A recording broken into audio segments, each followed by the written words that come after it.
Hey everyone, and welcome back to our MCP Sound Check, the second half of our Nirvana discussion. If you haven't caught the last episode, it's down there. I'm going to put it right there somewhere. So just check that out before you listen to this. I guess you don't need to. Well, I guess so, because we do rankings, so it spoils the rankings. Sorry. So we're doing Incesticide, and In Utero, which we only do in Incesticide because really it makes it even. Makes it even, and Incesticide is pretty much. This one's gonna be a really tough one because it's mostly just songs that never made on the records and their demos and EPs. There's 3 covers. Mm-hmm. There's a few songs from the Hormoning EP. Yeah. There's the Sliver A and B side, and then there's a bunch of unreleased stuff. So let's just do Incesticide. So let's do Incesticide, technically a compilation record. Yeah. The album was released on December 14th, 1992, but it was recorded 1988 to 1991. Yeah, you had a bunch of different sessions. You had 4 different drummers on the record. I'm not going to say the lineups. I'm not going to say the we're not producers. There's too many. There's 4 drummers. We can just name the drummers. It was Chad Channing, Dale Crover. Well, you can. Dave Grohl. And was it Dan Peters? I think is the 4th one. I think so. Yeah. So. Yeah. So we're going to talk about our favorites, our least favorites, and hidden gems that people don't talk about, but they should. Let's go best. I wrote it down here. You can go first. You can go best first. I want you to go first because. Molly's Lips. You like Molly's Lips? I think it's got a great catch. Also, Been a Sun. If we're not going to count the cover, Been a Sun. Been a Sun's great. So these songs are really good. I think they're like the best. They're the best hooks. I think of all of them. Okay.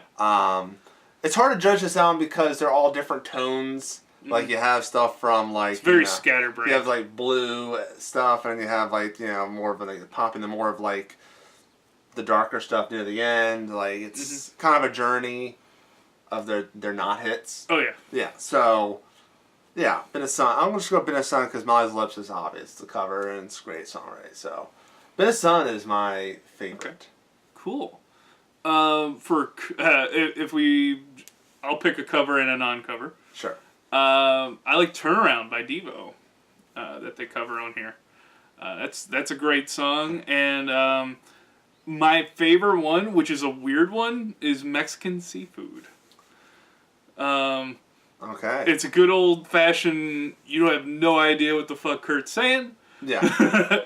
But it's a really cool riff and groove. And I just really dig it. This is a very much like a... there's the hardcore kind of Nirvana, and then you have some of the pop stuff with, Turnaround, Molly's Lips, even Sliver to a degree. And you get everything in between, too. So I really dig Mexican Seafood as the non-cover. Oh, okay. Worst song. I'm going to say Beeswax. You don't like Beeswax? That's an old one. You could take Beeswax and throw it in the dumpster and it would not affect this album at all. Yeah. It actually make it better. It's not a great song. It's just... Like, Kurt does a great job, Nirvana does a great job, or sometimes there's songs that are just freaking noise. Top of that in Utero. Yep. When it's just straight noise, it could work. This song, it doesn't. It's just a mess the entire way through. It's not pleasing at all. It's no. Yeah. I can feel you on that. What do we got? Let me guess. You're going to say Aero Zeppelin. No, I like Aero Zeppelin. Okay. You're going to say Big Long Now. No. But I will be talking about it shortly. Oh. You know what? I'm going to agree with you. Beeswax. It's just not... Out of all these songs... Beeswax. It's just not up to snuff. Yeah. I mean, I like a lot of these songs. Like, I tend to skip Sliver just because I've heard it so many times. Yes. I tend to skip Been a Sun because I've heard it a lot, too. But Beeswax, that's another one I skip a lot. Okay, so... This is going by fast. Hidden gem for me is... I have 2. Okay. Hairspray Queen. Hairspray Queen is a great track, and everybody loves it. And Aneurysm. Aneurysm, I don't know if it's a hidden gem, I don't hear many people talk about that song that much. Yeah, but it is a fantastic song. Yes. It was a staple in the set for a while. Before it came out on Incesticide, it was being played in the sets. Yeah. So, yeah, it's legit. Hidden gem for you. I like another one would be like, I love Dive. That's a good one. But I feel like that's pretty well known. Yeah. So I'm gonna go Big Long Now. Okay. I love that song. It's a real, like, I know there's a song on the album called Downer, but it is kind of a downer because it's very mellow and just kind of, it gets across that feeling of like moroseness. Yeah. And I just really love like that slower stuff. It's a nice change of pace, and then you kick right into Aneurysm right after that. It's a heck of a 1-2 punch. Wait, what? Because it goes from Big Long Now into Aneurysm. For some reason, I thought you were talking about Dive. No. I was like, whoa! No. What record did you listen to? No. It's from Big Long Now, second to last song, and then Aneurysm being the last song. Okay, yeah, I agree with you. And it's a great 1-2 punch right there.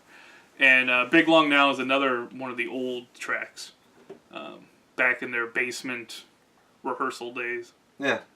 Alright, so that was Incesticide. That was like a total of like 2 minutes. Well, yeah, we didn't really talk much about the overall feeling of the album. It's hard because it's a compilation and it's hard to really get a feel for it when it's just... It's pretty scatterbrained. It's pretty much just throw all the stuff we didn't release in one album. And they're like, we need more songs. And they're like, oh... Yeah, the story is Geffen Company super ecstatic about Nevermind. Yeah. And we're like, hey, we need to capitalize on this. Can you guys make another album? And they were like, just take these songs. Yeah. And that's what happened. Yeah. But there's a lot of great songs in there, and there's a lot of songs you could probably cut, or it makes sense that they're B-sides, you know?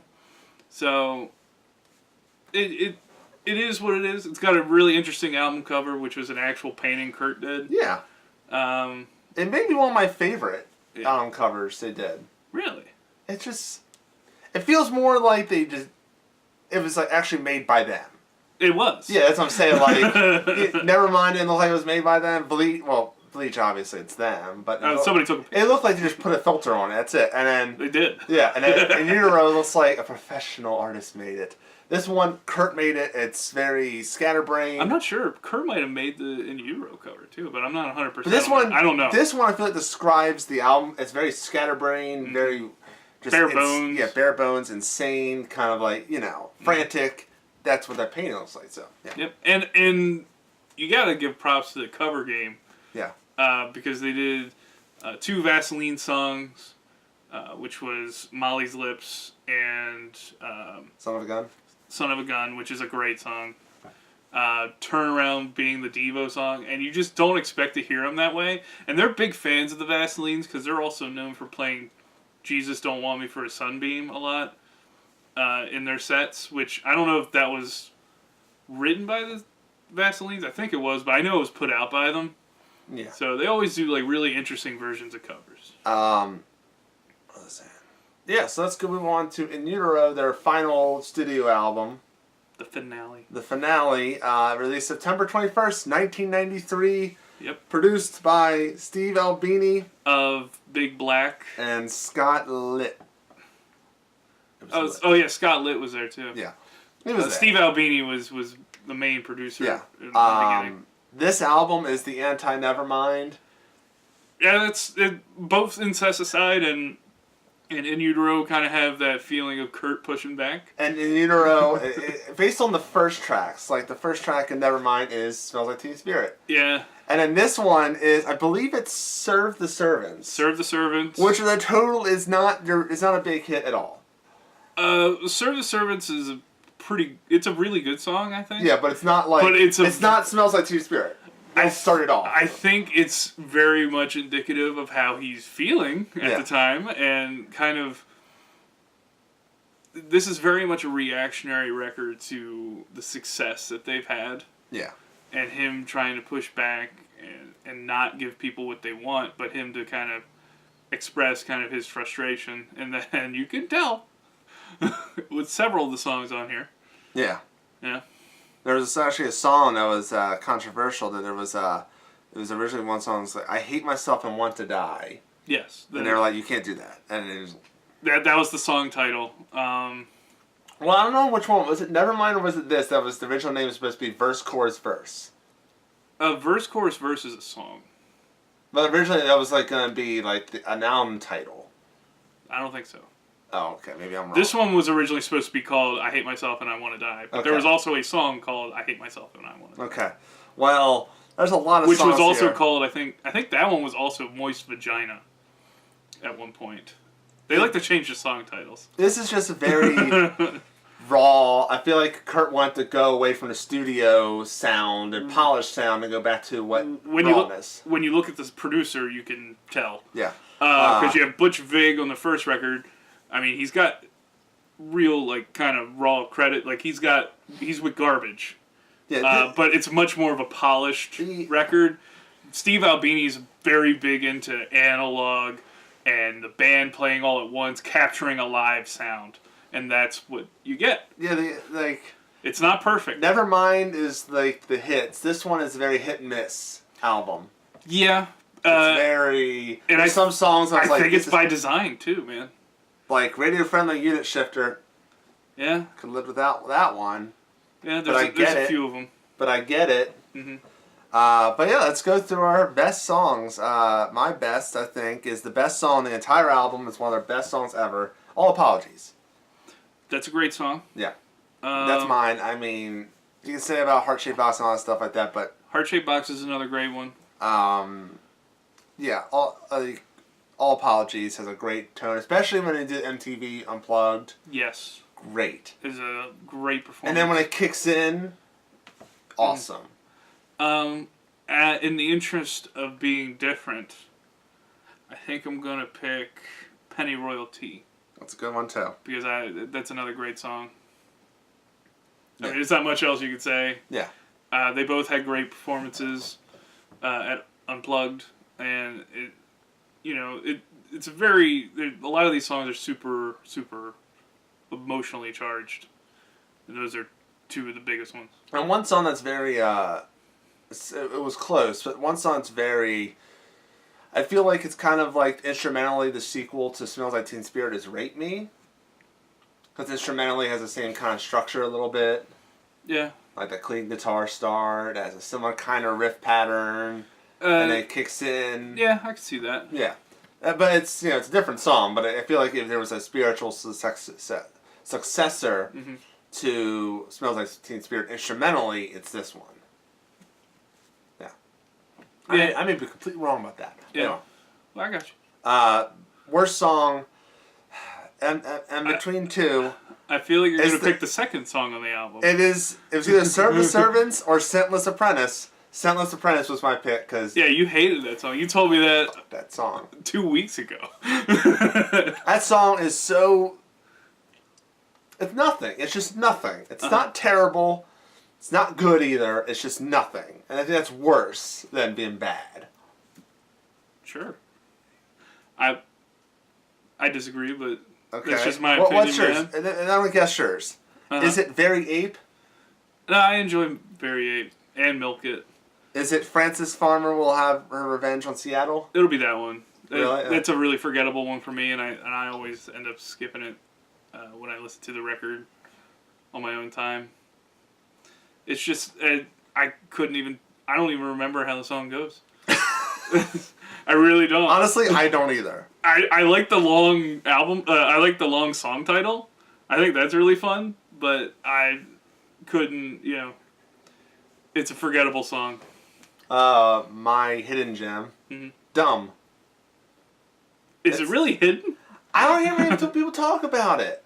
Okay. It's not like the echelon of all their songs, like all those greatest hits, top 10. Dumb is not there. Okay. When people do that, so I think Dumb is their hidden song. Very Ape's also very good. Yeah. If you want to go more low key, that's a really low key one that nobody talks about. Very Ape is pretty badass. I like Serve the Servants. I don't know if it's great as an album starter. No. But I think it's a really good song. Yeah. But I'm actually going to pick one that's going to surprise everybody. because I like it a lot, and it's Tourette's. I knew you were going to say fucking Tourette's. I knew it! I like Tourette's a lot. And it completely strips away kind of what people attach themselves to in songs, which is the lyrics. He just kind of... It's a version of scatting, you know? Yeah. And... he's a scat man. In a way. I mean, he's just not really saying words for most of it. And, I mean, there are, I guess, words that he was thinking of, but it's more just sounds. And it still conveys the emotions. And I think it's a really effective song. General thoughts before we move on to our list ranking of all the albums, not including MTV Unplugged, because that's like a live album. Yeah, and that's fantastic. Yeah, it's fantastic. It's going to be number one. Just so you know, if it was on the list, it'd be number one. It'd be up there. I don't know if it'd be number one, but it'd be up there. Just general thoughts about In Utero is it's an album that the public doesn't really fall in love with because there's so much hit and miss on it that you have like 4 or 5 big songs on it. And it's an iTunes album all the way where people just pick out the songs they wanted. But I think it's really worthwhile listening to. It's them experimenting. It's them pushing against the grain, trying to get a bit of artistic freedom. Yeah. Which unfortunately does not last very long. Yeah. All right, so rankings of all the albums. Mm-hmm. We're going to rank them from best to our least favorite. So best song, best one in our opinion to this. Okay. Do I have to hold my hand up like that? You want to go first? Sure. Okay. Do I start with my best? Do the best. And are we alternating, or am I just going best to worst? Just go best to worst. Shoot.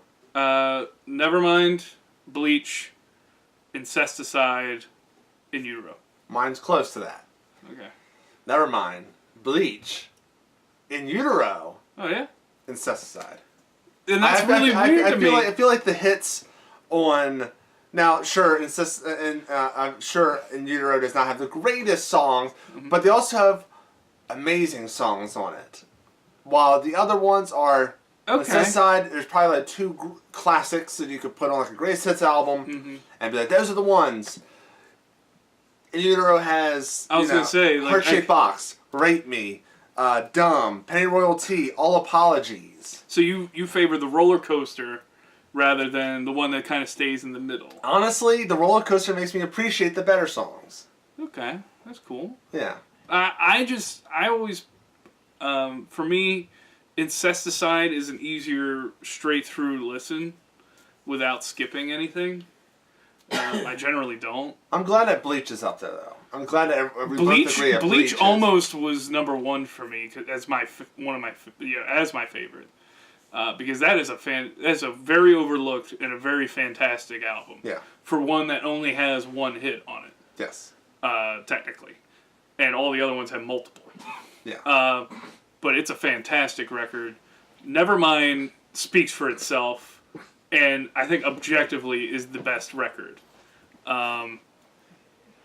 But In Utero, to me, there's more things I'm apt to just go past. Yeah. And then hit the certain songs. And this is there's no wrong answer here. And for me, like, I've said it many times that I like all the Nirvana songs. There's nothing that I sit there and hate. There's just ones I just kind of, I'm not in the mood, or, whatever, skip. But I think In Utero, because those so few songs are such big hits, I hear them all the time. Yeah. And a lot of times that tends to be songs I skip because I've heard them 8,000 times. I've heard them twice on the ride over here. We only live 5 minutes apart. So, like, it's that kind of stuff that happens sometimes. And I think Incesticide, with all the kind of lesser-known things, it really gets me going to finding something new. Like, when you find, like, a Big Log Now, or, in my opinion, Mexican Seafood, or Molly's Lips, or even a remake of Polly. Yeah, that's pretty good one. That really gets me going. All right, so that's our rankings and thoughts on In Utero, Incesticide, and everything else. Not in between. Bleach and In Utero and everything in between. There you go. I said it right this time. Yeah. Yeah, you did. Let us know in the comment section below what you think. What's your thoughts? What's your favorite songs that we need to know? And honestly, my favorite... I love to debate it. You know. My favorite Nirvana song isn't even on there. It's not even released on any of these records. Is it You Know You're Right? No, but that is a fantastic song. Okay. That's one of the best songs they've ever written. Yeah. Period. And it's on their greatest hits album, isn't it? It's on the black cover? black one. That was the one I bought when I was 13. I bought that, and I bought Incesticide, and then I bought Nevermind, and then I bought Bleach, then Utero. Yeah. But no, it's on With the Lights Out. It's called Talk to Me. Oh. Never released. It was just something they were working on. Would have been a great song. I think they wrote it around the time of Nevermind, just after. So they're in that groove. And another great song like Big Cheese is a real fun one. So yeah, one of my favorite songs overall, it's Talk to Me by Nirvana. You can only really catch live recordings of it. Can't think of mine would be. Anyway, I'll have to re-listen to it again and again to figure out what my favorite one is. You don't want to pick Drain You as your favorite? As your favorite song off your favorite Nirvana record? No? Okay. No. But it was my hidden gem, wasn't it? Yeah. Yeah. So let us know in the comment section below. Let us know any other artists that we should do. I know next month we're doing... The long-awaited. Guns N' Roses, you and Scott are. Yep. And we might interject another artist in the middle of that to have a little variety, and also something's coming out in June. We might, be timely with our stuff. So yeah. Let us know in the comment section below what other artists. We have a couple on lists, but we also will take requests. If you know Criterion Connection, you know we take requests. Of course. I did Solo. Anyway. Check that episode out. That was from 2 weeks ago. Yeah, yes it was. So let us know in the comment section below. Please let us know. And also, what can we do about it? Do you not like our sombrero here? Yeah, sometimes there's artists we don't think of right away. And we'll do anything. Just let us know. Cure? Sure. We'll do The Cure. Sisters of Mercy? I've never listened to Sisters of Mercy, so I'd be very interested. Yeah. Bruno Mars? Yeah, all kinds. I like Bruno Mars. Jazz. You could throw a Backstreet Boys? You could throw a Thelonious Monk if you want. Backstreet's back. Herbie Hancock. I'm always in. Let us know in the comment section below, please, and also spread the word. What's interesting Share, to you guys? Share, retweet this video. Spread the word so more people, more suggestions, more content. Yeah. And be sure to hit that like and that subscribe so you get more of this stuff. Hit the little bell so you get more of these episodes, Criterion Connection, Making It stuff, everything else. So yeah, until next time. Keep listening.